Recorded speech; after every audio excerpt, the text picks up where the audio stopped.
সুপ্রিয় দর্শক, আমি আফজাল হোসেন স্বাগত জানাচ্ছি সম্পাদকীয়তে। গুরুত্বপূর্ণ সংস্কারে বাংলাদেশের পাশে থাকবে জাতিসংঘ, এমন মন্তব্য করেছেন সংস্থাটির মহাসচিব অ্যান্তনিও গুতেরেস। প্রধান উপদেষ্টা বলেছেন, সংস্কারের প্যাকেজ ছোট হলে ভোট ডিসেম্বরে, আর বড় হলে ভোট হবে আগামী বছরের জুনে। এদিকে রাজনৈতিক রাজনৈতিক দলের কাছে মতামত চেয়ে জাতীয় ঐক্যমত্য কমিশনের পাঠানো স্প্রেডশিট নিয়ে আপত্তি জানিয়েছে বেশ কয়েকটি রাজনৈতিক দল। যদিও এরই মধ্যে 7টি দল জাতীয় ঐক্যমত্য কমিশনের কাছে মতামত দিয়েছেন, আর 16টি রাজনৈতিক দল পূর্ণাঙ্গ মতামত দেওয়ার জন্য সময় চেয়েছেন। জাতিসংঘ মহাসচিবের সফর, সংস্কার, নির্বাচন সহ সমসাময়িক বিষয় নিয়ে আমাদের আজকের সম্পাদকীয় ছোট বড় সংস্কারের প্যাকেজ ডিসেম্বর নাকি জুন। আর এ নিয়ে আলোচনার জন্য স্টুডিওতে উপস্থিত আছেন মাহমুদুর রহমান মান্না, সভাপতি নাগরিক ঐক্য, এবং আবু আলম মোহাম্মদ শহীদ খান, সাবেক সচিব, রাজনৈতিক বিশ্লেষক। দর্শক, আপনারা ওই আলোচনায় অংশ নিতে পারেন, এজন্য আপনাদের ফোন করতে হবে টেলিভিশনে দেখানো নম্বরে, এছাড়া ফেসবুকের মাধ্যমেও আপনাদের মন্তব্য পাঠাতে পারেন। আলোচনার শুরুতেই জানিয়ে দেব এখনকার প্রধান শিরোনামগুলো। প্রধান উপদেষ্টার সঙ্গে জাতিসংঘ মহাসচিবের বৈঠক, অন্তর্বর্তী সরকারের পাশে থাকার ঘোষণা গুতেরেসের। এবছরের ডিসেম্বরে না হলে আগামী জুনের মধ্যেই নির্বাচন, জানালেন ডক্টর ইউনূস।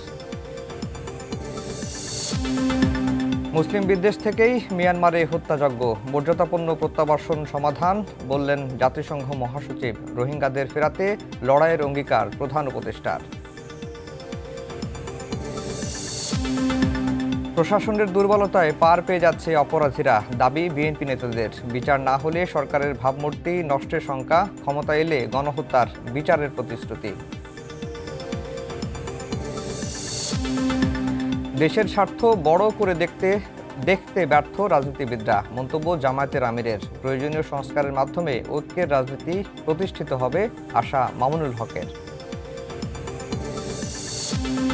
এবং ধর্ষণের শিকার হয়ে নিহত মাগুরার শিশুটির বাড়িতে শোকের মাতম, হতদরিদ্র পরিবারের পাশে দাঁড়ানোর আহ্বান। আরও 3 জেলায় ধর্ষণের অভিযোগ, জড়িতদের শাস্তি দাবি।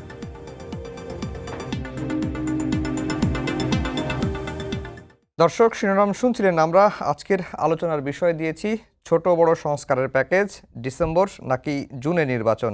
আর এ নিয়ে আলোচনার জন্য দুজন অতিথি আমাদের সঙ্গে যুক্ত হয়েছেন।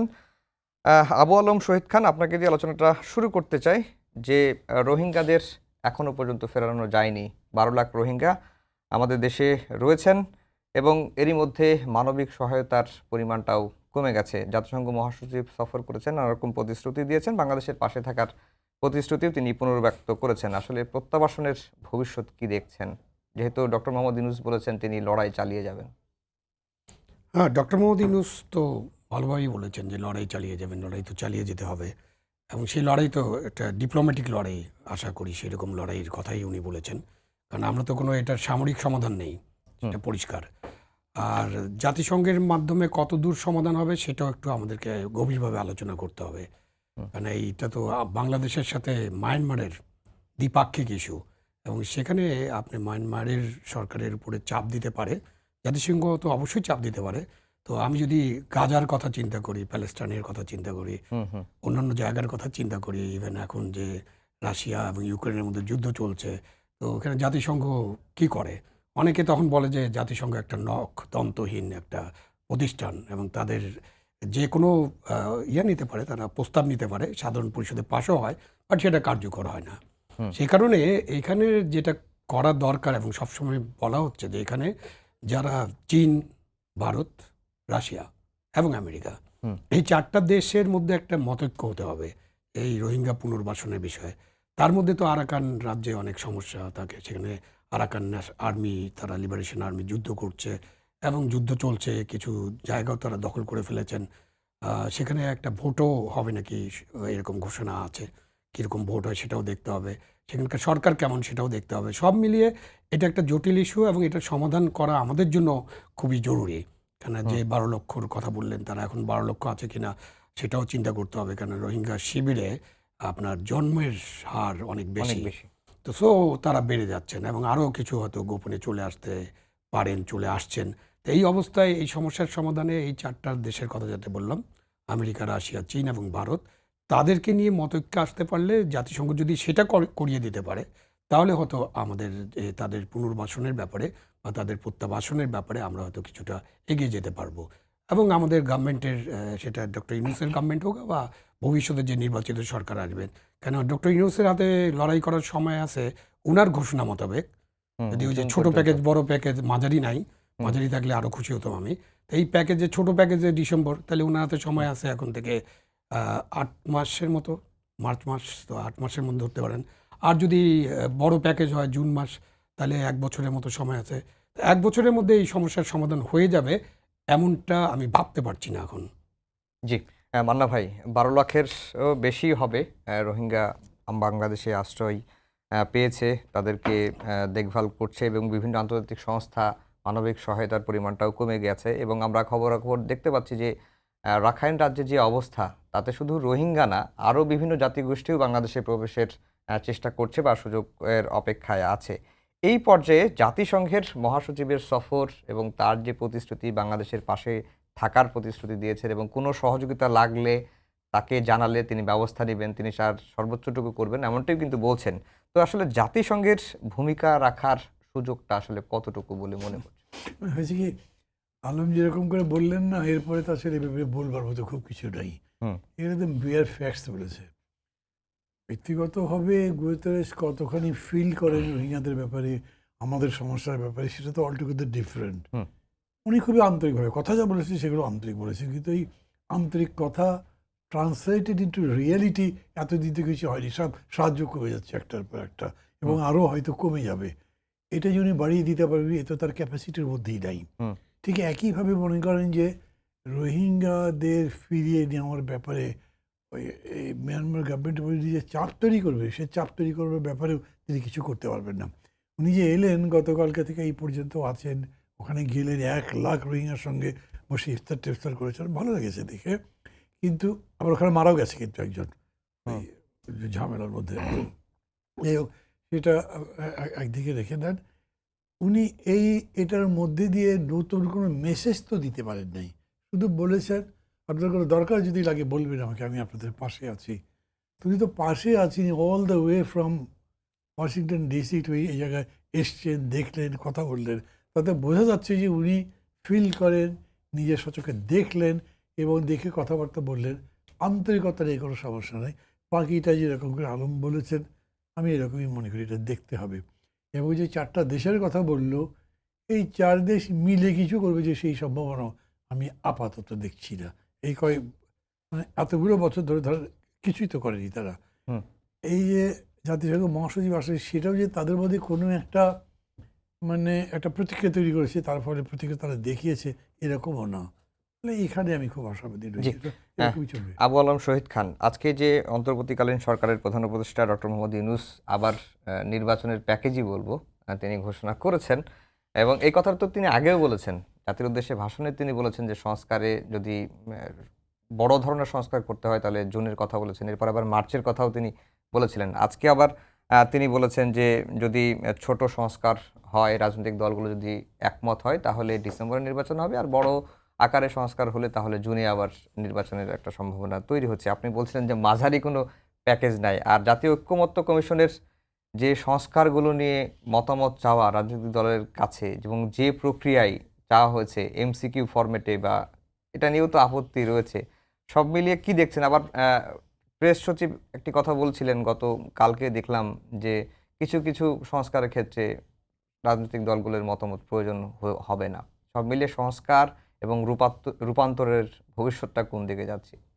অনেকগুলো ইস্যু আপনি তুলে ধরলেন। প্রথম ইস্যু হচ্ছে যে doctor Mohammad Yunus Nobel laureate এবং তাকে অনেক অনুরোধ করে এই দায়িত্ব নেওয়াতে হয়েছে এবং তিনি তখন প্রথম বলেছিলেন যে ছাত্ররা তার নিয়োগকর্তা আর কি, এরকম একটা কথা বলেছিলেন। যাই হোক, তারপরে তো উনি নির্বাচনের বিষয়ে কথা বলেছেন এবং মাঝে মাঝেই মানে 3 রকম 4 রকমের কথা হয়েছে। বাট ডিসেম্বরটা মোটামুটি ঠিক আছে। ডিসেম্বর হচ্ছে যে ছোট প্যাকেজ। এখন টেলিভিশনে আমি প্যাকেজের কথা শুনতাম যে আপনারা প্যাকেজ তৈরি করেন, নিউজ প্যাকেজ ট্যাকেজ। এখন সংস্কারের ছোট প্যাকেজটা কীরকম হবে, তাহলে প্যাকেজ সম্পর্কে একটা ধারণা হবে। আপনি টেলিভিশন যেহেতু কাজ করেন, আপনি জানেন যে আপনি প্যাকেজ করার সময় কী কী করেন। আপনার কিছু থাকে না, আপনার ওয়ার্ক লিস্ট থাকে যে এই কাজ করার মধ্যে দিয়ে প্যাকেজটা আমি নামাবো, ঠিক আছে? তার মধ্যে ইন্টারভিউ থাকতে পারে, তার মধ্যে আপনার অন্য ভিডিও থাকতে পারে, গ্রাফিক্স থাকতে পারে, আরও অনেক কিছু আপনার গবেষণা থাকতে পারে। তো আপনি ছোট প্যাকেজ করেন, মাঝারি প্যাকেজ করেন, বড় প্যাকেজ করেন, তার তো একটা রূপরেখা থাকতে হবে। তো প্যাকেজ না, আসলে মানুষ বা গণতন্ত্রের জন্য অথবা দেশের মানুষের ভোটাধিকারের জন্য অথবা রাজনৈতিক দলের জন্য একটা রোড ম্যাপ দরকার। ছোট প্যাকেজেরই একটা রোড ম্যাপ আমরা দেখি, আমাদের কাছে 2-3টা রোড ম্যাপ আসুক, যে ছোট প্যাকেজ হলে এরকম রোড ম্যাপে আমরা যেতে পারবো। আর বড় প্যাকেজ মানে যদি ওই যে বড় প্যাকেজ তো আসলে হবে না, বড় মানে সংস্কারের বড় প্যাকেজ বলতে কিছু নাই, এটা আমি একটু পরিষ্কারভাবে বলতে চাই। কারণ সংস্কার হচ্ছে একটা চলমান প্রক্রিয়া এবং অনেক সংস্কার করতে হতে পারে এবং সংস্কার প্রতিদিনের কাজ, সবসময় আপগ্রেড করতে হতে পারে। যেমন একটা আইন আপনি এখন তৈরি করলেন, সেই আইনটা 1 বছর 2 বছর পরে আপনার মনে হবে যে এই আইনটা আরেকটু আপগ্রেড করা দরকার। তো ওইটা একটা সংস্কার, মানে ওই ভিতর দিয়ে সমাজ, রাষ্ট্র এবং সভ্যতা এগিয়ে যায়। সুতরাং সংস্কারের কোনো বড় প্যাকেজ নেই এইখানে। বড় প্যাকেজ বলতে কী বোঝানো হচ্ছে সেটাও আমি ক্লিয়ার না। সুতরাং যেটা সম্পর্কে পরিষ্কার না ওটা সম্পর্কে মন্তব্য করা খুব কঠিন। সেই জন্য আমি যেটা চাই বা নাগরিকরা যেটা চান, নাগরিকরা যেটা বলেন যে যেটাই হোক, ছোট হোক মাঝারি হোক বড় হোক, আপনারা প্যাকেজটা ক্লিয়ার করেন এবং প্যাকেজের রূপরেখাটা দেন, সেটার একটা রোড ম্যাপ তৈরি করেন, তাহলে হয়তো আমরা পরিষ্কারভাবে এটা নিয়ে আলোচনা করতে পারবো। এবং আমাদের যে আছেন উনার প্রধান উপদেষ্টার যে প্রেস সচিব, তিনি তো অনেক কথা বলেন, অনেক বিষয়ে কথা বলেন এবং অনেক সময় মনে হয় যে তিনি অ্যাকচুয়ালি প্রেস সচিব হিসেবে বলছেন বা রাষ্ট্রের একজন কর্মচারী বা গণকর্মচারী। আসলে তো প্রেস সচিব একজন গণকর্মচারী, ওনার বেতন ভাতা আপনার জনগণের ট্যাক্সের পয়সা আসে। তো প্রেস সচিবের দায়িত্ব তো অনেকে পালন করেছেন এবং প্রেস সচিবের দায়িত্ব হলো যে প্রধান উপদেষ্টা যা বলবেন মুখপাত্র হিসেবে উনি এটা প্রকাশ করবেন যে এটা প্রধান উপদেষ্টার বক্তব্য।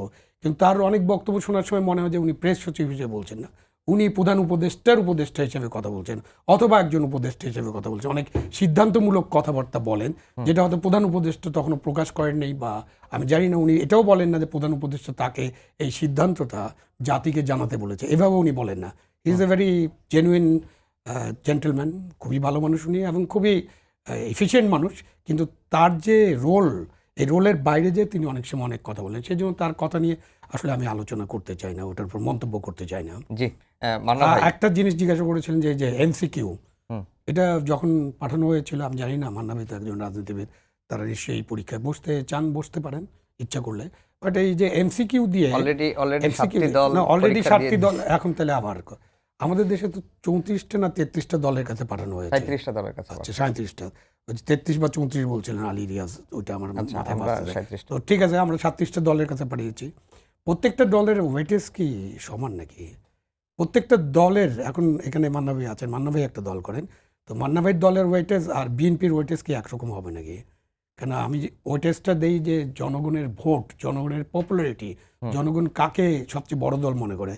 তো ধরেন যদি বিএনপিকে আমি একটা বড় দল মনে করি এই মুহূর্তে, বিএনপি একটা বিষয় বললো যে না আমরা এটা চাই না, আর 37টা দলের 36টা দল অথবা 30টা দল মনে করলো যে আমরা এটা চাই। 30টা দলের কাছে তো 1% ভোট নাই, মানে ছিল না। আমরা 91, 96, 2001, 2008 যদি চিন্তা করি, এখন তো ভোটের মাঠে অনেক পরিবর্তন হবে, কিন্তু কি পরিবর্তন হবে এটা তো একটা ভোটের আগে আমি জানতে পারবো না। তাহলে কি সমান ওয়েটে হবে না? মানে ওই যে ঐক্যমত্য, দলের মধ্যে ঐক্যমত্য, রাজনৈতিক দলের ঐক্যমত্য মানে কি, যে সবারই সমান ভোট, 1 ভোট করে, যে এই দল বিএনপি 1 ভোট, জামাত 1 ভোট, মান্না ভাই দল উনি 1 ভোট, এবং আরও যে 36টা দল আছে ছোট ছোট, সবারই 1 ভোট করে, এবং তারা যদি 30 জন একরকম হয় তো বিএনপি কিছু বললেও সেটা কার্যকর হবে না, এমনটা কি না? এগুলো কিন্তু আমাদের পরিষ্কার হতে হবে যে আমি যখন ঐক্যমত্য বলি, ঐক্যমত্য তো মানে মানুষের ঐক্যমত্য, শুধু রাজনৈতিক দলের ঐক্যমত্য না। তো মানুষের ঐক্যমত্য মানে হচ্ছে মানুষকে কোন দল কতটুকু প্রতিনিধিত্ব করতে পারছেন, সেটার ওয়েটেজটা আমরা কিভাবে নির্ধারণ করব, কিভাবে আলাপ আলোচনা হবে। এই ধরেন যে স্থানীয় সরকার নির্বাচন, বিএনপি চায় না এখন স্থানীয় সরকার নির্বাচন আগে, এবং অনেক ছোট ছোট দল চাইতে পারে। তার মানে কি আপনি বিএনপির এই যে না চাওয়াটা বা বিএনপি যে কারণে চাচ্ছে না সেটাকে একেবারে বাদ দিয়ে আপনি স্থানীয় সরকার নির্বাচন করতে পারবেন? করাটা কি উচিত হবে? করাটা কি রাষ্ট্রের জন্য মঙ্গলজনক হবে? সেটা একটা বড় প্রশ্ন। জি, মান্না ভাই, এই যে ছোট প্যাকেজ, বড় প্যাকেজ, মাঝারি কোনো প্যাকেজ নাই, মানে ডক্টর মোহাম্মদ ইউনূসের ছোট প্যাকেজ, বড় প্যাকেজ বলতে আপনি কি আসলে বুঝতে পেরেছেন? এটি কোনো একটি প্যাকেজই তো আমি জানি না। যেহেতু রোড ম্যাপ নাই, 166টা প্রশ্ন দেওয়া হয়েছে, এর মধ্যে প্যাকেজ আবার কি? Have to answer all the questions. আমি তাই করছি, আমারটা কমপ্লিট হয়নি কিন্তু আমি তাই করছি। কিংবা ধরেন যে এমসিকিউ বলছেন, এমসিকিউর কী ইফেক্ট আছে? আমার উপরে কোনো ইফেক্ট নাই, ওখানে ওই একটা শুধুমাত্র ইয়েটা দেওয়া হচ্ছে, নকশাটা দেওয়া হচ্ছে, দেখছি। আমাকে যে কোয়েশ্চেনগুলো দেওয়া হচ্ছে তার সাথে ওই এমসিকিউ ফলো করবার কোনো ইস্যু নাই কিন্তু এখানে। যে প্রশ্নটা দেওয়া হচ্ছে, ধরেন যে এই বিউরোক্রেসি আমরা একজন বড় আমরা একটা অপরাধ করলেন, তার বিরুদ্ধে শাস্তিমূলক ব্যবস্থা নেবার জন্য মামলা করব বা কি কোন পদ্ধতি, ওখানে লিখেছে অপশন। আপনি কি একমত নন, অথবা কখন কিভাবে এটা হতে পারে, আমি তাই লিখছি, আমাকে আর কিছু করতে হচ্ছে না কিন্তু। এবং এর মধ্যে ধরেন 166টার মধ্যে এরকম নয় যে এই 100টা হলো ইম্পর্টেন্ট, এটা হলো মানে ইমিডিয়েট প্যাকেজের মধ্যে আসছে, আর এগুলো লং রান প্যাকেজের মধ্যে যাচ্ছে, এরকম কিছুই নাই। আমি তো সবই আনসার করছি। আমার মাঝে মাঝে কিন্তু এরকম মনে হয় যে উনি যেরকম করে বলেন ডক্টর ইউনূস এত বড় মাপের মানুষ, সবাই তো তার ব্যাপারে কথা বলতে ভয় পায়, কিন্তু সমস্যা হয়েছে রাজনীতি যখন আলোচনা করছি তখন ওই আমি মাঝে মাঝে বলি আপনি অনেক বড় ক্রিকেট প্লেয়ার, তবে আবার কি, আমি তো ফুটবল খেলতে আসছি। এইখানেও এরকম হয়েছে, আমি রাজনীতির কথা বলছি, তো রাজনীতির কথা যখন বলছি তখন রাজনীতি দিয়েই আমি বলবো, বাকি জিনিসগুলো দিয়ে বলে তো কোনো লাভ হচ্ছে না। যেমন একটা প্রশ্ন উনি তুললেন না, যে বড় দল চাইছে যে সবার আগে জাতীয় সংসদে নির্বাচন হোক, কিন্তু ছোট ছোট 30টা দল চায় না, তাহলে কি হবে? এটা ঐকমত্যের পদ্ধতিটা কি? আমি এটা যখন ডক্টর ইউনূস এই প্রসেসটা ব্যাখ্যা করেন তখন আমি এটার উপরে একটা বক্তৃতা করেছিলাম। আমি জানি না কারোর মনে থাকতে পারে, ডক্টর ইউনূস আমার নাম ধরে প্রশংসা করেছিলেন। কি যে প্রশংসা করেছেন তা আমি বুঝি নাই। উনি বললেন যে উনি খুব ভালো বক্তৃতা করেছেন। ভালো বক্তৃতা মানে আমার বক্তব্য হচ্ছে যে আপনি ঐকমত্য একটা করতে পারেন, you don't go by majority, you go by quality. কোনটা কারেক্ট আপনি সেটা বলেন। এটা করলেই দেশের মঙ্গল, আমি বিশ্বাস করছি। আপনি ট্রাই টু পারসিউ আদার্স, যে এটা এরকমই হওয়া উচিত। যদি পারলেন ভালো, না যদি পারলেন তাহলে যেহেতু আপনি ডিভোর্সে বিশ্বাস করেন আপনি চাপিয়ে দেবেন। উনি বারবার কিন্তু বলছে আমি কিছু চাপিয়ে দিতে চাই না, আমি সবই ঐকমত্যের ভিত্তিতে করতে চাই, সেটা উনি করতে পারেন। বিএনপি বড় দল হতে পারে, আমি খুবই ছোট দল ধরেন, কিন্তু আমার কথাটা ঠিক, আমি কিন্তু জোর করে বলবো না এটাই ঠিক। ডক্টর ইউনূস যদি মনে করেন যে আমারটা ঠিক, উনি ওদেরকে বোঝাতে চেষ্টা করবে, না বোঝাতে পারলে বিএনপির উপর চাপাতে চেষ্টা করে লাভও নাই, বিকজ আলটিমেটলি মেজরিটি মাইনরিটি আপনাকে মানতে হবে। এই জিনিসগুলো উনি স্পেল আউট করেননি।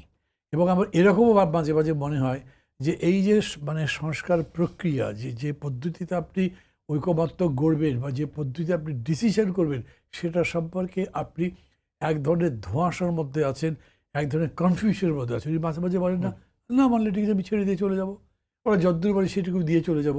এইটা তো একটা ডিফিটিস্ট মেন্টালিটি না, এটা সারেন্ডার করবার কথা বলছেন।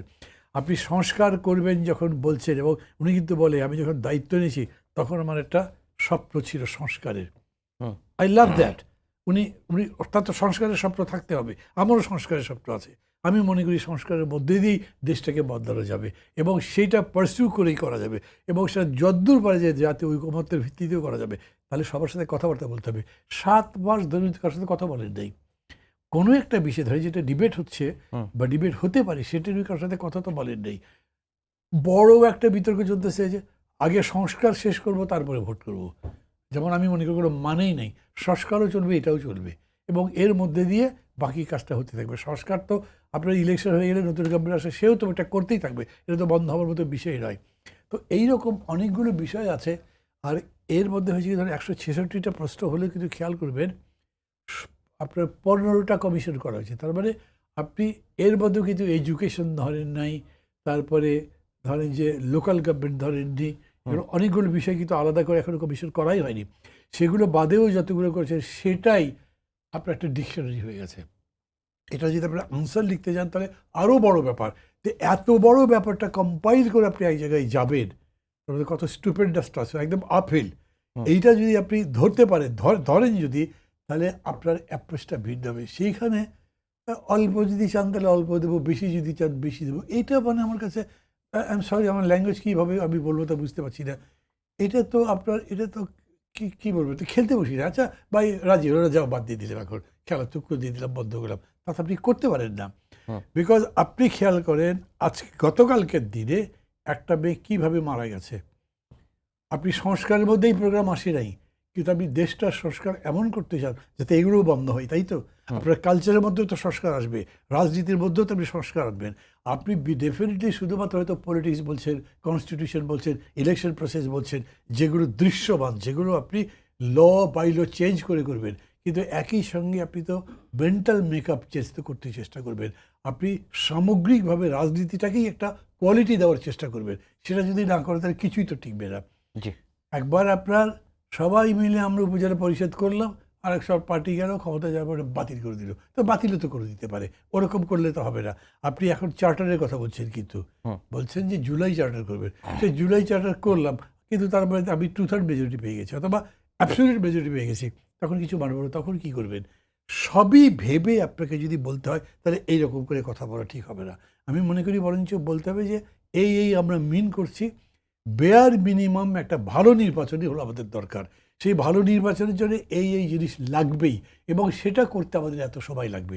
কি ভালোভাবে পুলিশ ঠিক করতে হবে, তো পুলিশ ঠিক করতে কতদিন লাগবে? আপনি যদি 7 মাস পরে এসে বলেন আমি তো সংস্কার শুরুই করি নাই, তাহলে তো হলো না। আপনি 1 মাস পরে কিন্তু বলেছিলেন যে আমি যে সংস্কার করেছি যদ্দূর ইত্যাদি ইত্যাদি, কিন্তু এখন বলছেন 7 মাস পরে যে সংস্কার শুরুই করেননি।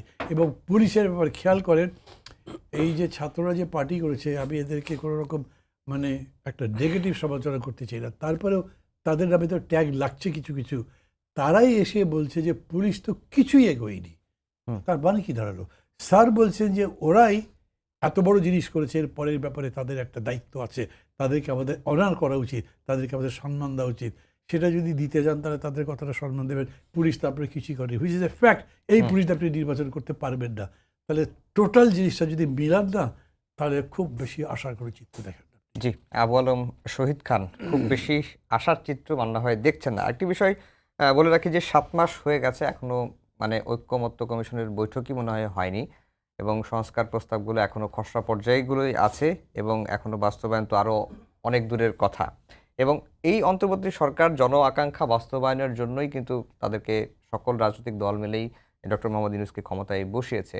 কিন্তু সংস্কারের কথা বলে বা সংস্কার নিয়ে মানুষের মধ্যে ইতিবাচক কোনো ধারণা এখন পর্যন্ত দিতে পেরেছে কিনা অন্তর্বর্তী সরকার? না, সংস্কার তো এখনো মানুষের কাছে, রাজনৈতিক নেতৃবৃন্দ এখনো বুঝতে পারতেছে না সাধারণ মানুষের কথা কি বলবো। এবং সাধারণ মানুষ ধরেন যে আমাদের যে 18 কোটি মানুষ আছে, যার 12 কোটির বেশি ভোটার, সেই ভোটারদের কাছে আপনি একটু যান না, আপনারা যে জিজ্ঞেস করেন না সাধারণ মানুষকে তারা এই সংস্কার টংস্কার নিয়ে কী ভাবতেছে, তাদের মাথার মধ্যে তো এসব নাই। সাধারণ মানুষের মাথার মধ্যে সবসময় থাকে যে তারা যেন একটু আয় করে, ভালোভাবে একটা আয় হবে তাদের, এবং তারা যেন দ্রব্যমূল্য নিয়ন্ত্রণে থাকে, বেঁচে পড়তে থাকে, ভাত খেয়ে বেঁচে পড়তে থাকতে পারে, আর তাদের একটু নিরাপদে থাকতে পারে, যেন তারা সুরক্ষিত থাকবে, তাদের সুরক্ষা হবে, দেশের আইনশৃঙ্খলা পরিস্থিতির উন্নতি হবে এরকমটা, এবং তাদের জীবনমানটা উন্নত হবে আস্তে আস্তে।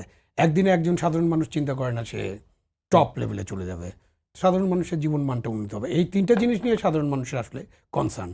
সাধারণ মানুষ কিন্তু এই সংস্কার টংস্কার ব্যাপারে খুব একটা কনসার্ন আছে বলে আমার কাছে মনে হয় না। কারণ আমি অনেক সাধারণ মানুষের সাথে কথা বলি, রিক্সাওয়ালা, বেবি ট্যাক্সিওয়ালা, আমাদের যে দারোয়ান আছে, বা যে যখন যাই সেখানে কথা বলার চেষ্টা করি, তাদের এইসব নিয়ে খুব বড় মাথা ব্যথা নেই। এটা হলো আমাদের রাজনৈতিক যে পরিমণ্ডল, সেখানে আমরা এটা আলোচনা করছি। আমাদের যে এলিট শ্রেণী আছে তারা আলোচনা করছেন এটা নিয়ে, আমাদের রাজনীতিবিদরা আলোচনা করছেন সংস্কার নিয়ে। সংস্কার জন আকাঙ্ক্ষা এরকম বলা যায়, আবার নাও বলা যায়। জন আকাঙ্ক্ষা এই জন্য বলতে পারেন আপনি যে রাজনৈতিক দলগুলো সংস্কার চাচ্ছে, সংস্কারের ব্যাপারে রাজনৈতিক দলের একটা ঐক্যমত আছে, সুতরাং জনগণকে তো তারাই প্রতিনিধিত্ব করেন, ওই অর্থে একটা সংস্কারের প্রয়োজনীয়তা আছে। এবং সংস্কার কতটা হবে, যেটা মান্না ভাই বললেন সংস্কার, এখন পুলিশের সংস্কার। তো আপনি যদি মনে করেন যে এই পুলিশ বাহিনী দিয়ে নির্বাচন হবে না, যেটা একজন উপদেষ্টা বলেছেন, মান্না ভাই বলছেন যে এই পুলিশ বাহিনী তো ঠিক করাই হয় না, এদের দিয়ে কীভাবে নির্বাচন হবে, মানে এটা কী অর্থে বলেছেন আমি জানি না। বাট ধরেন আইন শৃঙ্খলা পরিস্থিতি নিয়ন্ত্রণে পুলিশ বাহিনীর যে এখনও নিষ্ক্রিয়তা বা তাদের সক্ষমতা, অথবা তাদেরকে ঠিকমতো নেতৃত্ব দেওয়া যাচ্ছে না, পুলিশকে দিয়ে এই কাজগুলো করানো যাচ্ছে না ঠিকমতো, সেটার কারণে বলতে পারেন। কিন্তু আমরা তো এই পজিশনে নেই। গণ অভ্যুত্থানের মধ্য দিয়ে আমরা আমাদের গোটা দেশের যে 2 লক্ষ পুলিশ ফোর্স আছে তাদের সকলকে বাড়ি পাঠিয়ে দিয়ে নতুন কাউকে নিয়ে আসবো, সেরকম তো নাই। কারণ আমরা কি 5 বছর ধরে নতুন ফোর্স তৈরির চেষ্টা করেছি? যেমন ধরেন যেসব দেশে বিপ্লব হয় সেসব দেশে গণবাহিনী থাকে, অথবা ন্যাশনাল গার্ড থাকে, হ্যাঁ, অথবা অন্য কোনো বাহিনী থাকে যেটা কমিউনিস্ট বাহিনী বা কোনো বিপ্লবী বাহিনী। সেরকম তো নাই যে যাদেরকে দিয়ে, যেমন মুক্তিযুদ্ধের পরে এই সুযোগটা ছিল পুলিশের, যে আপনি মুক্তিযোদ্ধাদের দিয়ে ট্রেন মুক্তিযোদ্ধা, যাদের অস্ত্র ট্রেনিং ছিল এবং যাদেরকে বেতনভোগ মুক্তিযোদ্ধা ছিল, ফ্রিডম ফাইটার্স যারা, যেখানে আমাদের সেক্টর কমান্ডারদের অধীনে যারা কাজ করেছে, তো তাদেরকে আপনি দিয়ে পুলিশ বাহিনীকে পুরাটাই আপনি পাকিস্তানি পুলিশ বাহিনীর যা ছিল সেটাকে আপনি বদলে দিতে পারেন। তখন আমরা এটা করি নাই, সেটা হয়তো একটা ভুল হয়েছে। বাট এখন তো আমাদের কাছে এইসব কিছু নাই। তাহলে আমাকে এই পুলিশ বাহিনীকে নেতৃত্ব দিয়ে, তাদের সক্ষমতা দিয়ে, তাদের সুরক্ষা দিয়ে আমাদেরকে কাজ করাতে হবে। আমাদের দেশে 1991, 96, 2001, 2008-এ আমরা কতটুকু রদবদল বা পরিবর্তন করেছিলাম? এবং সামান্য 100, 200, 300 সেক্রেটারি, আপনি 2001 সালে সবচেয়ে বিতর্কিত রদবদল বলা হয় এটাকে, আওয়ামী লীগ এটা বিতর্ক করে, মাত্র 12 জন সেক্রেটারিকে বদলি করা হয়েছিল। এবং যেটা করা হয়, ডেপুটি কমিশনার, এসপি, ইউনো এবং ওসি, যারা 4 জন খুব ইম্পর্টেন্ট গণকর্মচারী যারা এই নির্বাচনের সাথে থাকেন, তাদেরকে বদলি করা হয়। আপনি যখন হিসাব করবেন, এটা 500 মানুষ বদলি করলে যথেষ্ট, 1000 মানুষ, 2000 মানুষ বদলি করে যথেষ্ট, কারণ অনেক গণকর্মচারী তো। আর 12 লক্ষ গণকর্মচারী কিন্তু ইয়েতে থাকে, কাজে থাকে, এবং এর মধ্যে প্রাইভেট আছে যারা নির্বাচনের কাজটা করে। সুতরাং আপনি একটা সরকার চেক করতে পারে, ওটা 90 দিনের সরকার ছিল বা 120 দিনের সরকার, তারা কিন্তু তাদের কাজটা গুছিয়ে ঠিক করেই একেবারে, লতিফুর রহমান সাহেব তো বলেছেন হোমওয়ার্ক করেছিলেন উনি, যেহেতু উনি জানতেন উনি প্রধান উপদেষ্টা হবেন, তত্ত্বাবধায়ক সরকারের প্রধান হবেন। তো এই কাজটা, এই তত্ত্বাবধায়ক সরকার 7 মাস বা আরও যদি ডিসেম্বর পর্যন্ত ধরি, এই আরও 7 মাস যদি যোগ করেন, 8 মাস যোগ করেন, তাহলে 15 মাসের মধ্যে পুলিশকে ওই রকম অবস্থায় নিয়ে যাওয়া সম্ভব। তারপর আমাদের সেনাবাহিনী আছে, যাদের উপরে আমাদের রাজনৈতিক দলগুলোর এবং জনগণের ব্যাপক আস্থা আছে, আমাদের অন্যান্য বাহিনী আছে, এবং আমাদের যে সিভিল সার্ভিস আছে, সেটাকে তো আমি যদি সংস্কারের কথা বলি, তাহলে তো বলতে হবে যে আমরা ইন্ডিপেন্ডেন্ট সিভিল সার্ভিস চাই, independent police service, independent judiciary, independent কমিশনগুলো চাই। সেটাই তো মৌল সংস্কার। সেইটার জন্য আমরা কি করতে পারি, সেগুলো নিয়ে আসলে আলাপ আলোচনা হওয়া উচিত। যতক্ষণ পর্যন্ত আপনি independent civil service, independent police service, independent judiciary, independent সাংবিধানিক সংস্থাগুলো করতে না পারবেন, ততক্ষণ পর্যন্ত কিন্তু বাংলাদেশের গণতন্ত্র, সুশাসন কায়েম করা তো যাবে না, গণতন্ত্রই নিরাপদ না। এটা গণতন্ত্র এবং সুশাসন যদি আপনি করতে হয়, তাহলে এই ইন্ডিপেন্ডেন্সটা আনতে হবে। সেটাই সংস্কারের মূল লক্ষ্য হওয়া উচিত, এবং সেই লক্ষ্যে কাজ চলতে পারে, এবং এটাও একটা কাজ যেটা অনেক দিন ধরে করতে হবে। তো এখানে আপনি এই পুলিশকে অর্গানাইজ করে, এই আনসার বাহিনীকে অর্গানাইজ করে, বিজিবিকে অর্গানাইজ করে, এবং সেনাবাহিনীর সহায়তায় বাংলাদেশে একটা ভালো নির্বাচন করা সম্ভব। যেখানে ভালো নির্বাচন মানে কি, আমাদের ভালো নির্বাচন মানে তো এটা না যে অমুক দলকে ক্ষমতা যেতে হবে। আমাদের ভালো নির্বাচন মানে হচ্ছে যে আমাদের জনগণ, ভোটাররা ভোট কেন্দ্রে শান্তিপূর্ণভাবে যেতে পারবেন, কোনো রকম বাধাবিঘ্ন ছাড়া তারা ভোট দিতে পারবেন, ভোট কেন্দ্র দখল হবে না, রাতের বেলা ভোট হবে না, স্টাফিং হবে না, ভোট কেন্দ্র থেকে তারা ভোট দিয়ে বাড়ি ফিরে যেতে পারবেন, এবং যারা ভোটের রেজাল্ট শুনতে চান তারাও আশেপাশে অবস্থান করতে পারবেন, এবং ভোটের রেজাল্টটা ভোট কেন্দ্রেই ডিক্লেয়ার হবে। রেজাল্টটা সাইন করে আমাদের যে প্রিজাইডিং অফিসার তারা দিয়ে দেবেন যে প্রতিদ্বন্দ্বী প্রার্থীদের এজেন্টদের কাছে, এবং এটা একটা ভালো ভোট। এখন এই ভালো ভোটের মধ্য দিয়ে বাংলাদেশে যদি মানুষ বিএনপিকে নির্বাচিত করে, তাহলে আমাদের সেটা মেনে নিতে হবে। এমনকি বাংলাদেশের মানুষ যদি জামাতে ইসলামকে ভোট দেয়, আমি একদম লিবারেল ডেমোক্রেট হিসেবে এই কথাটা বলছি, আমি চাই বাংলাদেশ একটা লিবারেল ডেমোক্রেসিতে আগে আসুক। তো সেই জন্য যদি জামাতকেও মানুষ ভোট দেয়, তাহলে জামাত সরকার গঠন করবে, দায়িত্ব নিয়ে তারা সরকার পরিচালনা করবে, এবং এই ভোটগুলো হতে হবে নিয়মিত, এবং ভোট নিয়ে কোনো রকম চোরা কারবারি, কোনো রকম চাতুর্য, কোনো রকম জবরদস্তি করা যাবে না। সেইখানে একটা আমাদের বড় ধরনের একটা সংস্কারের আছে, স্কোপ আছে, সেখানে আমরা এটা করতে পারি। এই করার মধ্যে দিয়ে কিন্তু বাংলাদেশ একটা গণতন্ত্রে ফিরে যেতে পারে। এবং তারপরে আপনি কি কথা হয়, আপনি শেখ হাসিনাকে ফাঁসিতে না ঝুলানো পর্যন্ত নির্বাচনের কথা বললেই তাকে কথা বলতে দেওয়া যাবে না, বা তিনি ফ্যাসিবাদের দোষর হয়ে যাবেন। আপনি এইরকম ফাঁসি, আমাদের দেশে তো ফাঁসি হয়, জাতিসংঘ আবার বলেছে যে এই মৃত্যুদণ্ড এটা বাতিল করে দিতে হবে, তাই না?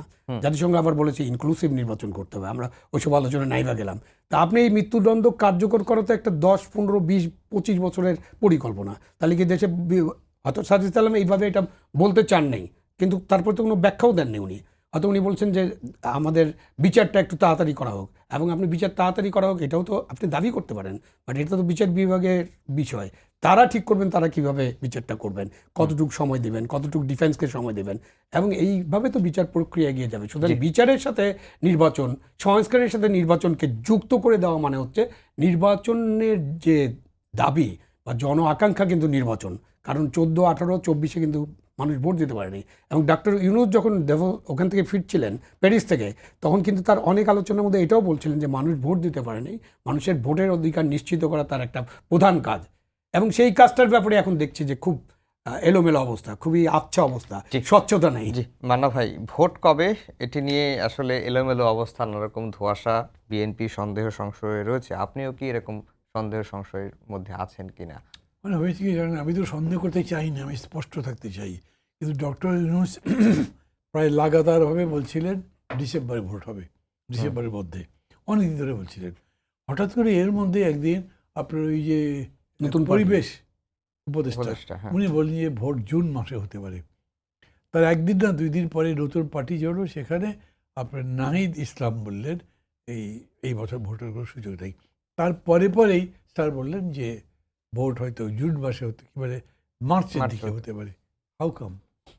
মানে কিসের ভিত্তিতে উনি চেঞ্জটা করলেন, এটা আমার কাছে এখনো রহস্য লাগে। মানে ওনার তো এইরকম শিফট করার কোনো যুক্তি নাই। উনি কি সার্জিস আলমের কথায়, নাহিদ ইসলামের কথায় বা এই রেজওয়ান হাসানের কথায় কি তার কথা বদলে ফেলছেন? তা তো না। এখন জাতিসংঘের মহাসচিবের সাথে বলছেন যে আমি যদি কম সংস্কার হয় তাইলে এটা ডিসেম্বর হবে, না হলে এটা জুনে যাবে। তার মানে উনি নিজে তো ফিক্স নাই। জুনে কি ভোট হতে পারবে? জুনে ওয়েদার কেমন থাকবে, কি পরিস্থিতি হবে, একটা ধোঁয়াশা তৈরি হয়ই।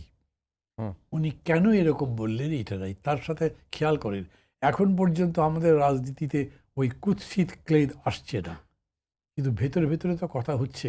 আমি বক্তৃতা দেখছি, পত্রিকায় পড়েছি, নতুন পার্টি করেছেন, তাদেরকে সময় দিতে হবে, সেই জন্য এখন ভোটের কথা বলবেন না, দেরি করবেন। মানে এইরকম যদি প্রতিষ্ঠিত হয় তাহলে ডেমোক্রেসি শুরুতেই যে ধাক্কাটা খাবে এটা সামনে নাও খুব কষ্ট হয়ে যাবে।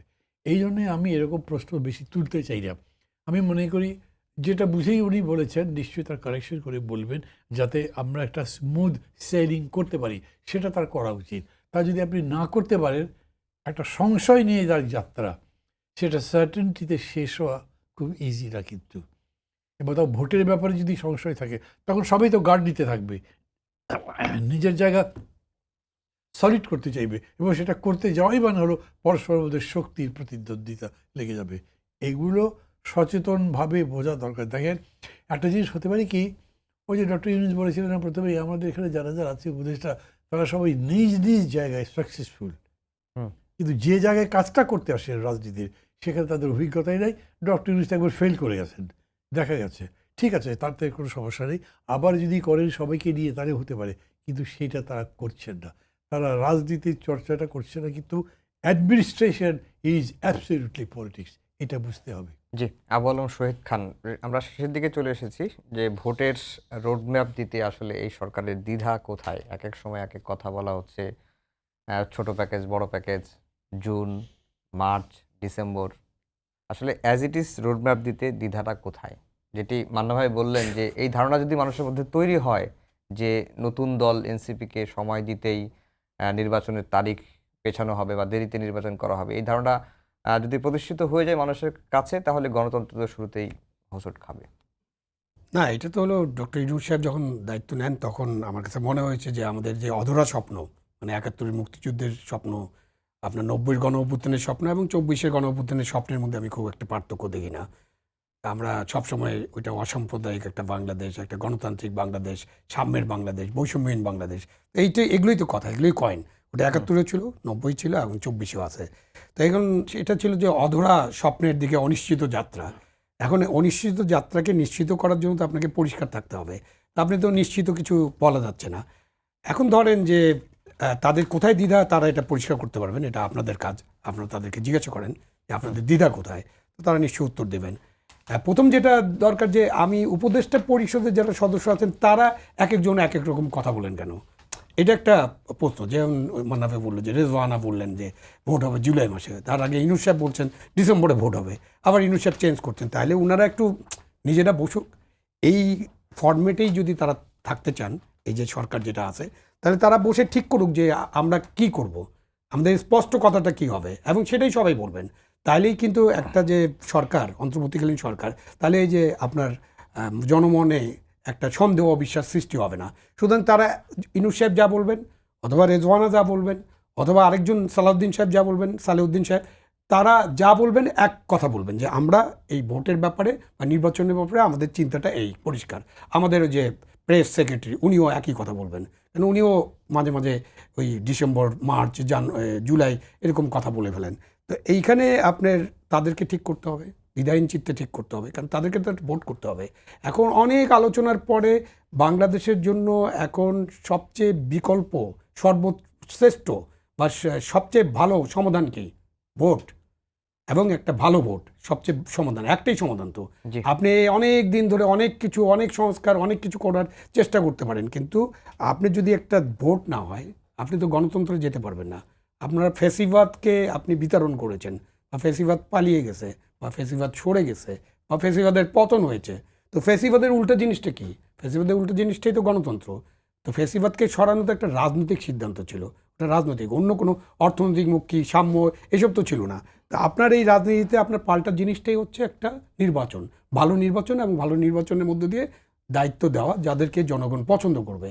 তো এই কাজটা তো করতে হবে, এবং এই কাজটা নির্দিষ্ট করে ফেলতে হবে যে আমরা এই কাজটা এইভাবে করতে চাই, এবং সেই নির্দিষ্ট কাজটা সবাই মিলে একসাথে বলবেন। এনসিপি নতুন দল, তাকে সময় দেওয়া, জামাত একটা দল, তার ভালো সংগঠন কিন্তু জনভিত্তি খুব কম, এই কারণে তাদেরকে একটু সময় দিতে হবে। আবার কোনো কোনো ছোট দলকে তাদের শক্তি পরীক্ষার জন্য স্থানীয় সরকার নির্বাচন আগে করতে জি, হবে। আবু আলম শহীদ খান, আমাদের সময় একেবারেই শেষ। আমরা আরেকটু চাইলে একটু আলোচনা শুনতে পারতাম। সবাইকে ধন্যবাদ জানিয়ে শেষ করছি আমাদের আজকের সম্পাদকীয়। আগামীকাল আবারও দেখা হবে রাত 10টায়। দেখার আমন্ত্রণ রইল। শুভরাত্রি।